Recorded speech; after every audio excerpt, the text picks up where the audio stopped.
आपने कई बार सुना होगा अमेरिका जाना है, डॉलर कमाना है, लाइफ सेट करनी है। सुना होगा ना कई बार। लेकिन अब जरा सोचिए, अगर कोई अमेरिका छोड़कर भारत आ जाए तो आप क्या कहेंगे? यहाँ हम बात कर रहे हैं क्रिस्टिन फिशर की, जो कि अमेरिका की रहने वाली हैं और आजकल दिल्ली में ही अपने हस्बैंड और अपनी 3 डॉटर्स के साथ एक खुशहाल जिंदगी बिता रही हैं।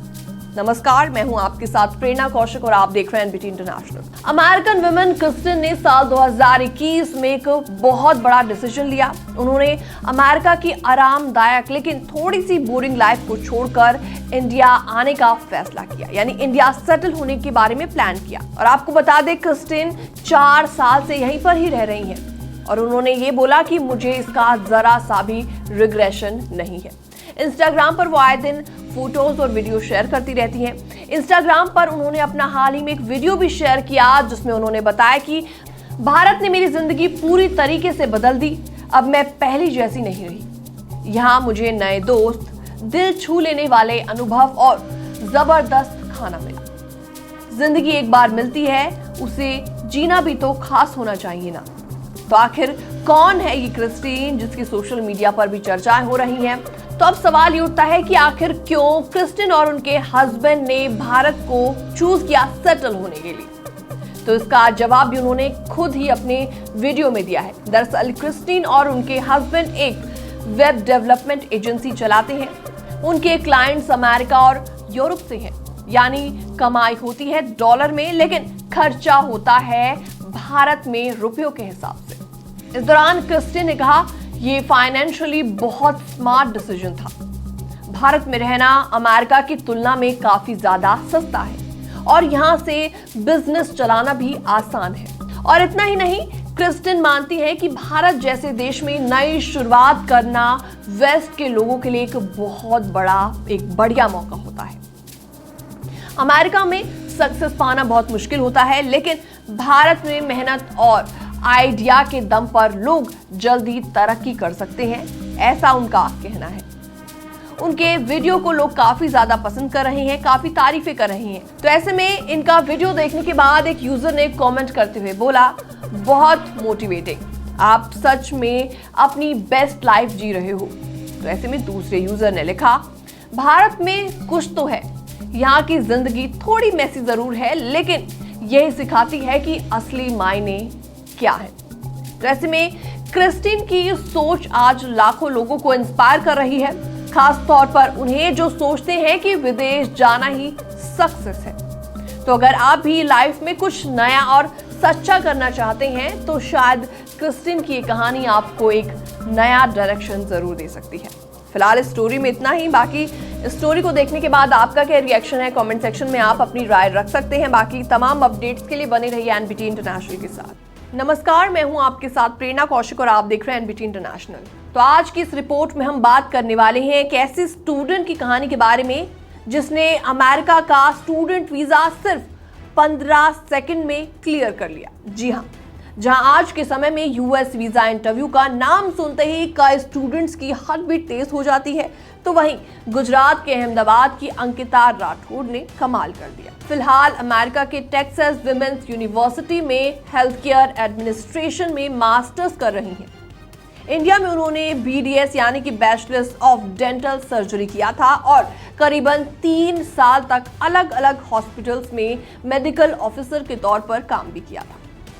खास बात यह रही कि उन्होंने कोविड पेंडेमिक के दौरान भी हॉस्पिटल में ड्यूटी की और तभी उन्हें महसूस हुआ कि इंडिया के हॉस्पिटल सिस्टम को बेहतर बनाने के लिए सिर्फ मेडिकल नॉलेज ही नहीं बल्कि मैनेजमेंट की भी समझ होनी चाहिए। और इसी सोच के चलते उन्होंने अमेरिका जाकर हॉस्पिटल मैनेजमेंट में मास्टर्स करने का प्लान बनाया और अगस्त 2023 में मुंबई के एक यूएस कॉन्सुलेट में वीजा इंटरव्यू देने पहुंची। इंटरव्यू शुरू होते ही सबसे पहला सवाल उनसे ये पूछा गया कि आप अमेरिका जाकर हॉस्पिटल मैनेजमेंट आखिर क्यों पढ़ना चाहती हैं?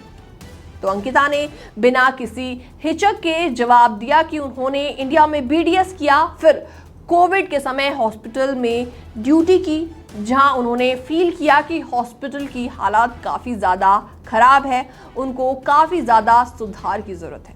खासतौर पर सरकारी हॉस्पिटल्स की और छोटे प्राइवेट हॉस्पिटल्स की। इसलिए वो मैनेजमेंट की पढ़ाई करके हेल्थ केयर सिस्टम में बेहतर बदलाव लाना चाहती हैं और इसी के चलते वो वहां पर पढ़ाई के लिए जाना चाहती हैं। अब उनसे ये जवाब सुनकर वीजा ऑफिसर काफी ज्यादा इंप्रेस हो गए और इसी के बाद दूसरा सवाल आया, CGPA क्या है? तो अंकिता ने तुरंत ऑफिसर को करेक्ट किया कि वो CGPA तो इंजीनियरिंग फील्ड में होता है, मेडिकल फील्ड में GPA होता है और उनका GPA 3.6 है। वो काफी ज्यादा अच्छा स्कोर माना जाता है।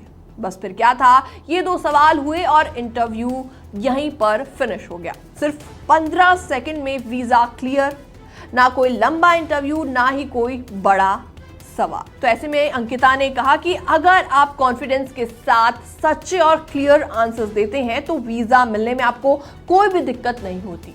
लेकिन अगर आपकी इंग्लिश वीक है या फिर एकेडमिक रिकॉर्ड स्ट्रांग नहीं है तो सवाल थोड़े ज्यादा आपसे पूछे जा सकते हैं। उन्होंने साथ ही साथ ये भी बताया कि कभी कभी वीजा ऑफिसर आपके फील्ड से जुड़े टेक्निकल सवाल भी पूछ सकते हैं, इसलिए बेसिक नॉलेज आपको रखना बेहद इंपॉर्टेंट है। अब बात की जाए स्टूडेंट वीजा के करंट स्टेटस के बारे में, तो इन दिनों यूएस स्टूडेंट वीजा को लेकर काफी ज्यादा सख्ती बढ़ गई है।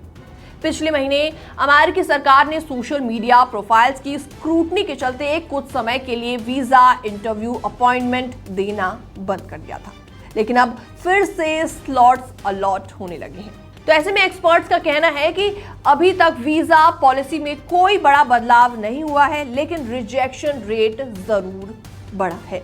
इसके अलावा एक वीजा कंसल्टेंट का कहना है कि अब अधिकतर इंटरव्यू 30 सेकंड से ज्यादा नहीं चलते। जिनके डॉक्यूमेंट्स या प्रोफाइल में कोई इशू होता है तो उनसे ज्यादा सवाल नहीं पूछे जाते, वरना 2-3 सवालों में ही ऑफिसर डिसाइड कर लेता है कि वीजा देना है या फिर रिजेक्ट करना है। तो ये बात न सिर्फ स्टूडेंट वीजा बल्कि विजिटर वीजा पर भी लागू होती है। तो अगर आप भी अमेरिका पढ़ाई के लिए जाना चाहते हैं तो तैयारी हमेशा अपनी पक्की रखिए, ऑनेस्ट रहिए और इंटरव्यू में खुद पर भरोसा रखिए।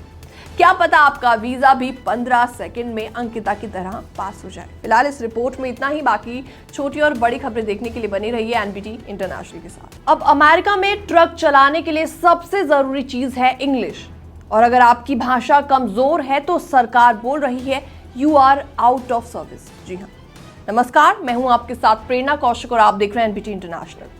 अमेरिका में राष्ट्रपति डोनाल्ड ट्रंप के नए आदेश के बाद अब हर ट्रक और बस ड्राइवर को अंग्रेजी बोलनी और समझनी आनी चाहिए। अगर उनको इंग्लिश नहीं आती तो उनको अनफिट फॉर सर्विस यानी कि सर्विस के लायक नहीं माना जाएगा।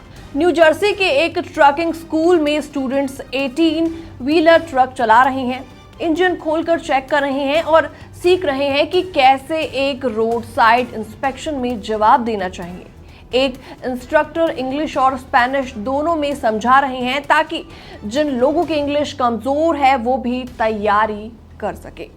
अब इस बदलाव का सीधा असर उन हजारों ट्रक ड्राइवर्स पर पड़ने वाला है जो कि अमेरिका में रहते हैं लेकिन जिनकी पहली भाषा इंग्लिश नहीं है, यानी कि उनको इंग्लिश सही से नहीं आती। अब ट्रांसपोर्टेशन डिपार्टमेंट की नई गाइडलाइंस कहती है कि जब भी कोई इंस्पेक्टर किसी ट्रक या बस ड्राइवर को रोके तो वो चेक करेगा कि ड्राइवर अंग्रेजी में निर्देश समझ सकता है या फिर नहीं। ड्राइवर को ट्रैफिक साइन, इलेक्ट्रॉनिक बोर्ड और इंस्पेक्शन सवालों का जवाब इंग्लिश में ही देना आना चाहिए। अब डर ये है कि अगर कोई ड्राइवर एक्सेंट में बोले या गलती से कुछ शब्द भूल जाए तो क्या उसका लाइसेंस रद्द हो जाएगा।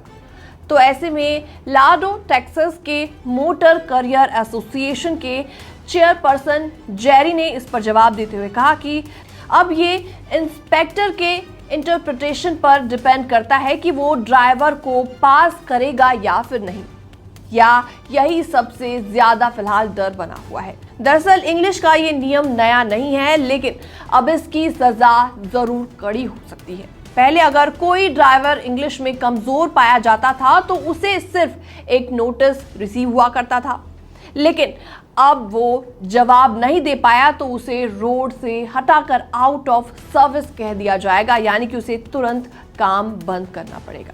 तो ऐसे में इसका सोल्यूशन क्या है? दरअसल न्यू जर्सी, टेक्सास और मिशिगन के कई ट्रकिंग स्कूल अब इंग्लिश क्लासेस चला रही हैं। स्टूडेंट्स को ट्रैफिक से जुड़े इंग्लिश सेंटेंसेस रटाए जा रही हैं। This is the tired trade depth वगैरह वगैरह, जो कि ज्यादा बोले जाने वाले सेंटेंसेस होते हैं। तो ऐसे में तो एक स्कूल ने तो ड्राइवर्स के लिए इंग्लिश स्क्रिप्ट तैयार की है, जिससे वो याद कर सके और इंस्पेक्टर से बातचीत कैसे करनी है इसको समझ सके। कुछ ट्रकर्स मोबाइल में इंग्लिश लर्निंग ऐप सुनते हैं, कुछ लोग YouTube वीडियो देखकर अपनी शब्दावली सुधार रहे हैं, वोकैबुलरी को सही कर रहे हैं, लेकिन डर अभी भी लगातार बना हुआ है। सिख धर्म को मानने वाले कई ड्राइवर्स का कहना है कि उन्हें पहले से ही हायरिंग और इंस्पेक्शन के दौरान भेदभाव झेलना पड़ता है और अब एक्सेंट या अनफैमिलियर वोकैबुलरी के कारण किसी को अनफिट करार दिया गया तो उनकी नौकरी छिन सकती है। ट्रकिंग यूनियंस और ड्राइवर्स का कहना है कि अगर कोई रोड पर स्टॉप साइन पहचान लेता है तो अच्छी बात है, लेकिन अगर सामने बोर्ड पर लिखा है एग्जिट नाउ और वो ना पढ़ पाए तो उसे रोड पर एक्सीडेंट का खतरा हो सकता है। इसलिए इंग्लिश सीखनी जरूरी है, लेकिन उसे लेकर डर का माहौल नहीं होना चाहिए। अभी तक ये क्लियर नहीं है कि इंस्पेक्टर ये तय कैसे करेगा कि ड्राइवर की इंग्लिश कितनी अच्छी है, और सबसे बड़ी बात इसमें यह है कि अब मोबाइल ट्रांसलेटर, क्यू कार्ड या इंटरप्रेटर की भी इजाजत नहीं होगी। तो अब अमेरिका में ट्रक चलाने के लिए सिर्फ गाड़ी चलाना अनिवार्य नहीं है, बल्कि आपको अच्छी खासी इंग्लिश भी आना काफी ज्यादा इंपॉर्टेंट है। फिलहाल इस रिपोर्ट में इतना ही। बाकी तमाम अपडेट्स के लिए बने रहिए एनबीटी इंटरनेशनल के साथ।